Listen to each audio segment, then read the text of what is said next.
사랑은 어떤 감정이 아니라 타인의 존재 전체에 책임을 지려는 결정이다.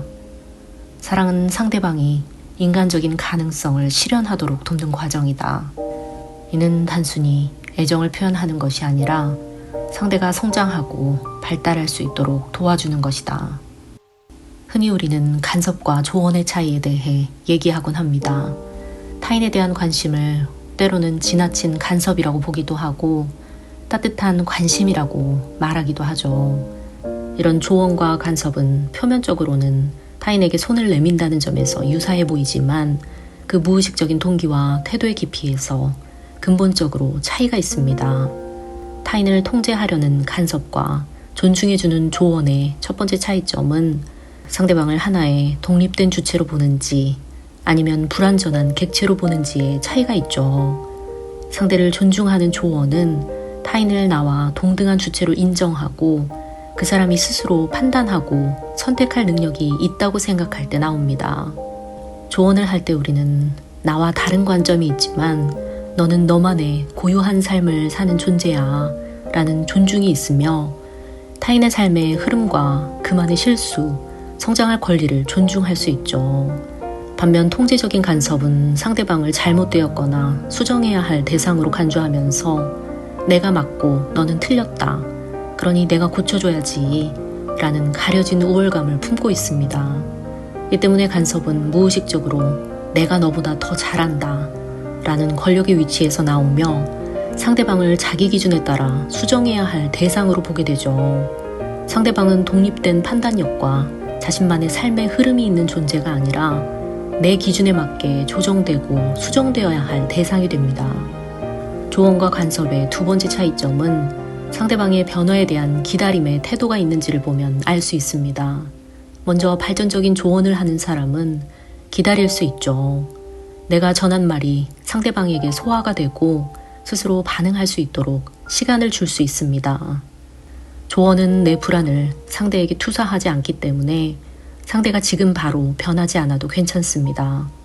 너는 너의 속도대로 살 수 있는 능력이 있지 라는 믿음이 있죠. 통제적인 간섭의 경우 변화를 기다리기 힘듭니다. 상대가 바로 바뀌어야만 직성이 풀리고 내 방식대로 지금 반응해야만 마음이 놓이죠. 그 이유는 상대방에게 내 불안을 투사하고 그 불안을 없애야 하기에 빨리 고쳐야 내가 편해지기 때문이죠. 통제적인 간섭을 하려는 사람은 상대방을 중심에 두고 도움을 주려는 것이 아니라 나를 중심에 두고 나의 불안을 조절하려는 의도를 갖고 있기 때문입니다. 통제적인 간섭을 할 때는 내 불안을 조절하려는 성향을 보이기에 상대를 중심에 두고 기다려줄 수 없죠. 통제적인 간섭과 건강한 조언의 세 번째 차이점은 상대방의 실패를 받아들일 수 있는가 아니면 실패를 두려워하는가를 보면 알 수 있습니다. 건강한 조언은 그 사람이 실패할 수도 있다는 가능성을 이해하고 그것을 그 사람의 삶의 일부로 존중합니다. 반면 통제적인 간섭은 실패를 막아야 한다는 강박에서 나오죠. 타인의 실패가 나의 실패처럼 느껴져서 과도하게 개입하거나 조종하려고 합니다.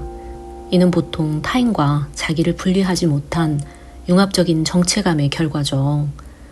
또한 통제하려는 사람은 실수나 실패를 망했다라는 종결로 보기에 이를 용납할 수가 없습니다.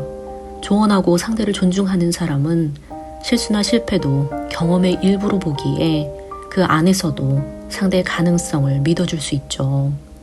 건강한 조언과 통제적인 간섭의 네 번째 차이점은 내가 준 말이나 행동의 결과를 상대방이 책임진다고 여기는지 아니면 내가 책임지려 드는지에 있습니다.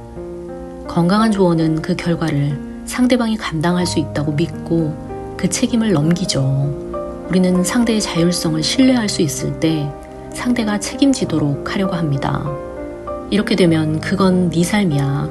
난 도와줄 수 있지만 대신 살아주진 못해 라는 책임을 돌려주는 태도가 나옵니다. 그러나 통제적인 간섭은 이 사람이 이 말을 안 들으면 내가 책임질 일이 생길 것 같다는 불안에서 출발하죠. 내 개입이 없으면 저 사람은 스스로 책임질 능력이 없어 라는 공포를 품고 있습니다. 이런 공포 때문에 상대의 실수를 미리 막거나 수정하려고 간섭하고 통제하려고 하죠. 저 저 사람은 나 없으면 안 돼. 내가 어떻게든 해줘야 해. 라는 간섭은 자기 과잉의식으로 뿌리를 살펴보면 상대방의 삶을 자신의 자존감 회복 수단으로 삼는 무의식적인 욕망이기도 합니다. 책임이라는 이름으로 상대를 붙잡는 것이죠. 조언을 하는 사람은 타인이 스스로 설 수 있음을 믿고 자기 역할은 일시적인 것임을 인정합니다. 내가 언젠가는 불필요할 수도 있어 라는 것을 견디는 태도이기도 하죠. 이 때문에 건강한 조언은 감정에 휘둘리지 않고 상대방의 입장에서 보려는 거리감과 통찰이 있습니다. 그러나 통제적인 간섭은 감정 융합 상태에서 일어나기에 상대가 화나면 내가 불안하고 상대가 실수하면 내가 통제 불가능한 불안을 느낍니다. 경계가 명확하지 않아 타인의 감정을 분리해내지 못할 때 일어나죠. 우리는 흔히 통제하지 않고 조언만 하는 사람을 무책임한 것으로 오해할 수 있지만 자세히 보면 오히려 너에게 도움은 주지만 너의 삶의 책임은 적절히 돌려주겠다 라는 자세로 상대방을 책임을 감당할 수 있는 인간으로 존중해주는 태도임을 알 수 있습니다. 건강한 조언과 통제적인 간섭의 5번째 차이점은 조언은 상대방을 변화 가능한 존재, 즉 되어가는 존재로 봅니다. 그래서 지금 실수하거나 미숙하더라도 과정의 일부로 존중하죠. 그러나 간섭은 상대를 고정된 문제로 취급합니다. 실수는 문제이고 이는 즉각 교정해야 할 대상이 되기에 지금 이 행동은 잘못되었고 바로 수정되지 않으면 안 되는 병적인 구조로 여겨지죠. 이는 타인에 대한 공포와 통제 불가능한 삶에 대한 강박적인 사고와 연결됩니다. 반면 상대를 존중하는 조언은 상대의 자율성과 변화 가능성에 대한 믿음이 있고 자기 감정을 조율할 줄 아는 사람이 할 수 있죠. 또 관계의 거리와 책임을 균형 있게 잡고 실패조차 관계의 일부로 수용하는 태도입니다. 통제적인 간섭은 다르죠. 간섭은 타인을 불완전한 존재로 바라보고 자기 불안을 줄이기 위한 감정 조절 행위입니다. 결과에 대한 책임을 대신 짊어지려 하면서 실은 타자를 있는 그대로 보지 못하는 관계의 미성숙한 표현이죠. 우리가 흔히 건강한 조언을 할 때는 그 의도가 관계 중심에 있지만 간섭을 할 때는 자기 정서 해소가 중점이 됩니다. 조언이란 근본적으로 타인과의 관계를 발전시키고 타인의 가능성을 열어주기 위한 것이 목적이죠. 조언을 하면서 상대에게 어떤 도움이 될까, 이 관계를 어떻게 행복하게 이어갈까 라는 생각을 합니다.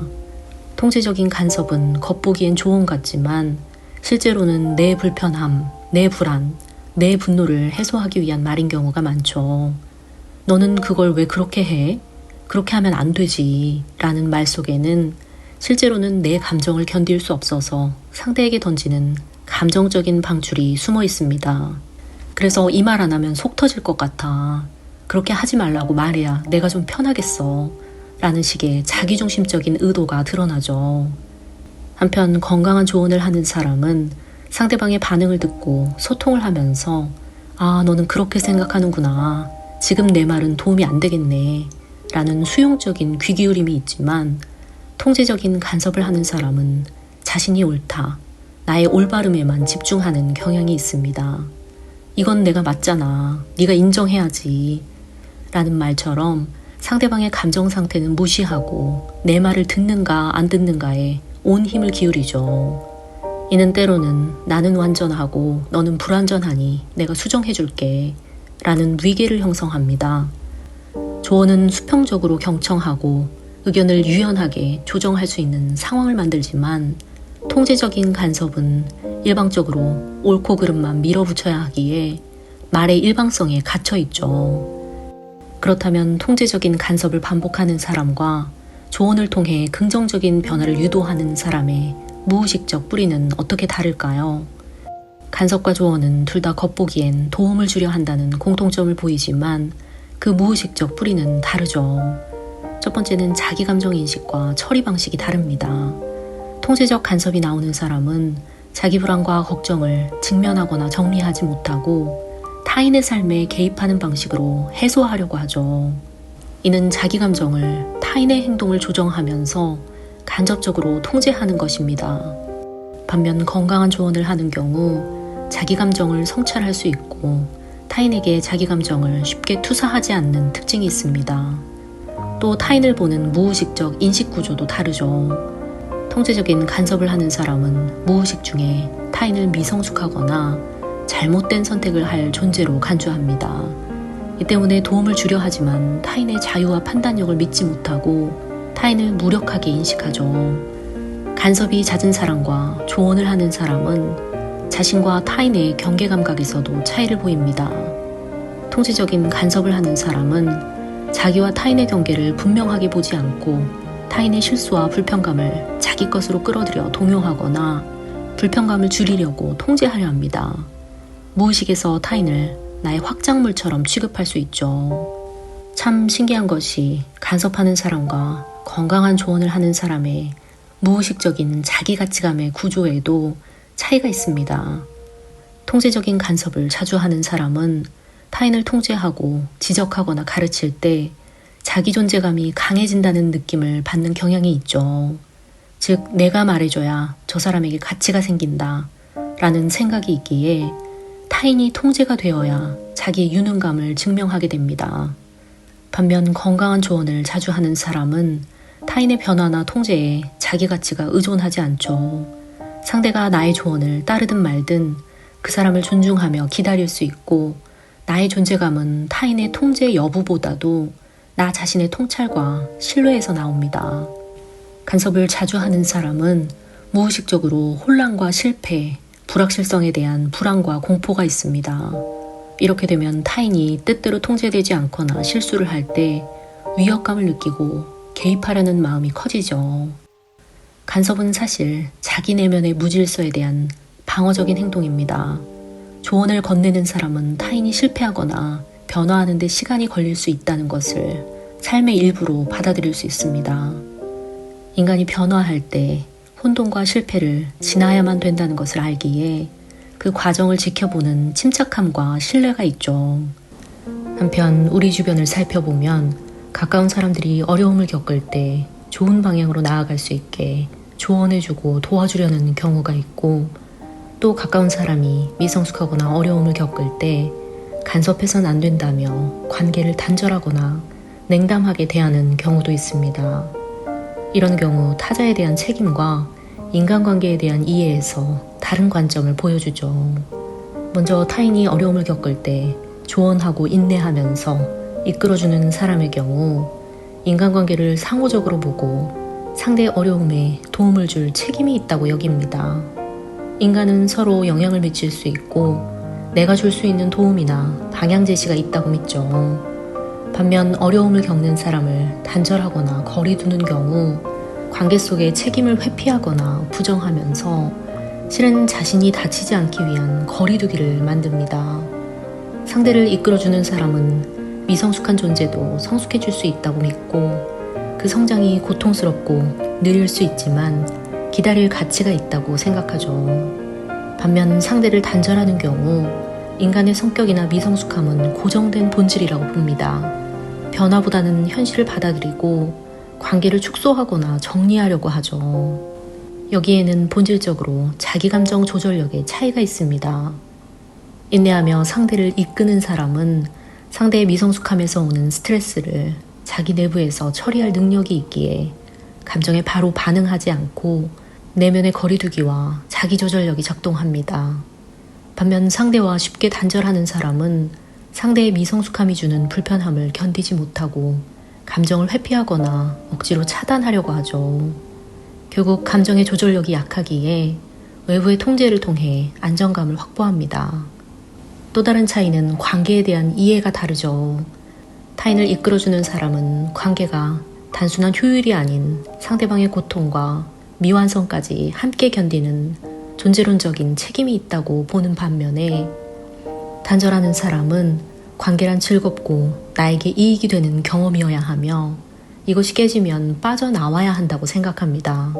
즉 관계를 거래나 선택 정도로 생각하죠. 이렇게 가까운 사람을 인내하고 이끌어주는 사람은 자신의 감정과 자존감이 상대의 미성숙함에 쉽게 무너지지 않을 정도로 안정적인 경우가 많습니다. 반면 소통을 끊는 사람의 경우 타인의 혼란이 자기 내면을 위협하기에 자아가 방어적으로 작동하고 나는 상처받기 싫다는 방어가 거리두기를 만들어냅니다. 자기감이 취약하고 불안정할 때 인간은 쾌와 불쾌에 민감해지고 불쾌한 상황은 정체성에 영향을 줄 수 있기에 빠르게 벗어나려는 방어기제가 작동합니다. 이때 쾌와 불쾌는 편안한지 아닌지의 문제가 아니라 자아 생존의 문제죠. 이렇게 되면 타인은 자기를 확인하거나 정서적인 안정을 위한 도구가 될 수 있죠. 감정의 충돌이나 미성숙함, 실패는 감당할 수 없는 위협이 됩니다. 이 때문에 타인이 불안정하면 위협을 느끼고 관계를 끊어야 하죠.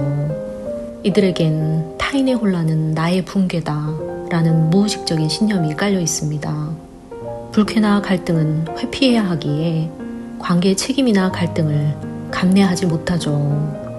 이렇게 관계는 즐겁고 유익해야 하고 그렇지 않으면 피해야 한다라는 믿음은 겉으로 보면 쿨하고 주체적인 선택처럼 보이지만 그 내면은 감정 회피와 자기애적 방어, 타자에 대한 공포와 책임을 거부하는 불안이 가득 차 있습니다.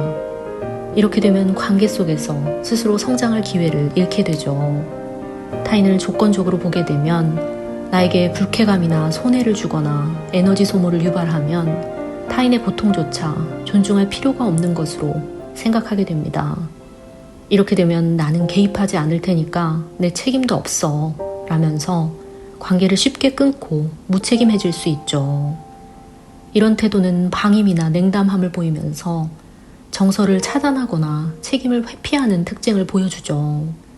반면 성숙한 태도로 관계를 바라볼 땐 너의 인생은 네 몫이지만 내가 곁에서 해줄 수 있는 건 돕고 싶다 라는 관계를 유지하면서 상대의 경계를 존중하는 책임감을 보일 수 있습니다. 상대방의 속도나 상황을 인정하면서 곁에 서서 함께 걸어가는 태도를 보여주죠. 사랑은 감정이 아니라 한 존재에 대해 책임을 지고 그 존재를 존중하면서 그 존재가 성장할 수 있도록 돕는 것이다. 이번 한 주도 통제와 간섭보다는 따뜻한 관심과 조언으로, 냉담함보다는 따뜻한 온기로 관계를 살려내는 한 주 보내시기를 응원합니다.